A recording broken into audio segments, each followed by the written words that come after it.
बिस्मिल्लाहिर्रहमानिर्रहीम अस्सलाम वालेकुम। पाकिस्तानी न्यूज़ चैनल से आपको खुशामदीद कहती हूँ। इंतहाई खुशगवार माहौल में मुलाकात हुई। पहली रिपोर्ट ने झूठों के टोले की धज्जियाँ बिखेर दी। झूठों के टोले की चोंचें बंद होने का वक्त आन पहुँचा। बच्ची ने अगली बार मिलने की इजाज़त दी या नहीं? गंदी औरत की गंदी जुबान पर है ये कौन? MLO के केस की समाअत, क्या MLO हो पाएगा या नहीं? डॉलर्स ने किसका मुंह बंद कर रखा है? ये सब कुछ आपको जानने को मिलेगा इस वीडियो में, सो वीडियो पूरी देखेगा। अच्छा जी, सना अब्बास साहिबा जो कि वो जज साहिबा हैं जब अदालत ने जहरा काज़मी के वालिदैन को बच्ची से मिलने की 6 माह के बाद इजाज़त दी, तो इन जज साहिबा को अपॉइंट किया गया था कि ये उस मुलाकात से मुताल्लिक जो है वो एक तफसीली रिपोर्ट अदालत में जमा करवा सकें, ताकि अदालत को और उन तमाम झूठों को, जिनको अपने चैनल पर सिवाय झूठ और बकवास के और कुछ करना नहीं होता। खैर जी, जज साहिबा ने ये रिपोर्ट, जिसकी सरसरी सी डिटेल में आपके सामने रखूँगी, उसमें कहा है कि हमें सिंध हाई कोर्ट से डायरेक्शन मिली। सेशन जज ने मुझे कहा कि बच्ची की वालिदैन से जो मुलाकात हो रही है उसकी सुपरविजन करनी है। यानी अदालती अहकामात के मुताबिक वो वालिदैन और बच्ची के माबैन होने वाली मुलाकात को पेन डाउन करेंगी, मुशाहिदा करेंगी और अहम नकात नोट करके रिपोर्ट पेश करेंगी। जज साहिबा मजीद कहती हैं कि मैंने मीटिंग शुरू होने से पहले बच्ची से बात की और ये चेक किया कि बच्ची किसी प्रेशर में तो नहीं।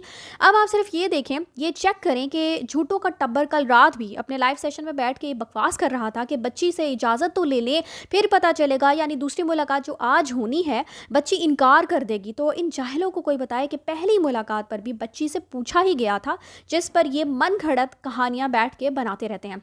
अच्छा जी, जज साहिबा ने रिपोर्ट में लिखा कि मैंने बच्ची से पूछा कि क्या आप अपने वालिदैन और बहनों से मिलना चाहती हैं, जिस पर बच्ची ने कहा कि मैं फ़ौरन अपने घर वालों से मिलना चाहती हूँ।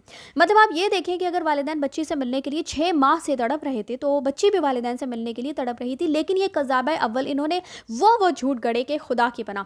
बच्ची से जबरन और तशद्दुद कर करके उससे वालिदैन के खिलाफ क्या क्या बयानात नहीं दिलवाए गए, और उस बच्ची ने कभी अपने वालिदैन के बारे में कुछ गलत नहीं कहा। वो तो आप और आपका जहनी मरीजों का टोला था जो सब कहलवाता था, वरना आप लोग कहते ठीक है बच्ची वालिदैन से खुशी खुशी मिल ली है, अब हमें इससे क्या। लेकिन किन के मुंह को डॉलर्स और लंबी रकमें लगी हुई हैं सभी जानते हैं। मेहदी अली काज़मी वो बाप है बेगैर तो जिनकी बेटी थी तुम्हारे चुंगल में, तुम लोगों का क्या है मेहदी अली काज़मी के पास? मुझे तो ये बात समझ नहीं आती। मजीद बताती चलूँ जी कि जज साहिबा का कहना था कि राहिला नाज जो कि चाइल्ड प्रोटेक्शन सेंटर की इंचार्ज भी हैं, वो भी वहाँ मौजूद थी और बच्ची को फिर वालिदैन से मिलवाया गया और ये मुलाकात 12 बजे शुरू हुई और 5 बजे ख़त्म हुई। कोई थर्ड पार्टी, कोई तीसरा फरीक शरीक नहीं था। मुलाकात इंतहाई खुशगवार माहौल में हुई और कुछ तकलीफ दे मनाज़िर भी मुशाहिदे में आए।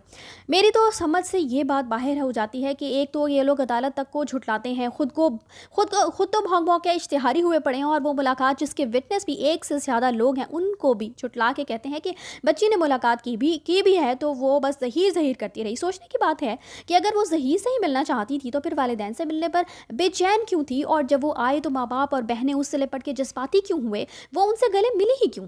और क्या अब ये जज साहिबा की रिपोर्ट भी गलत है या इनको भी मेहदी काज़मी ने ख़रीदा हुआ है?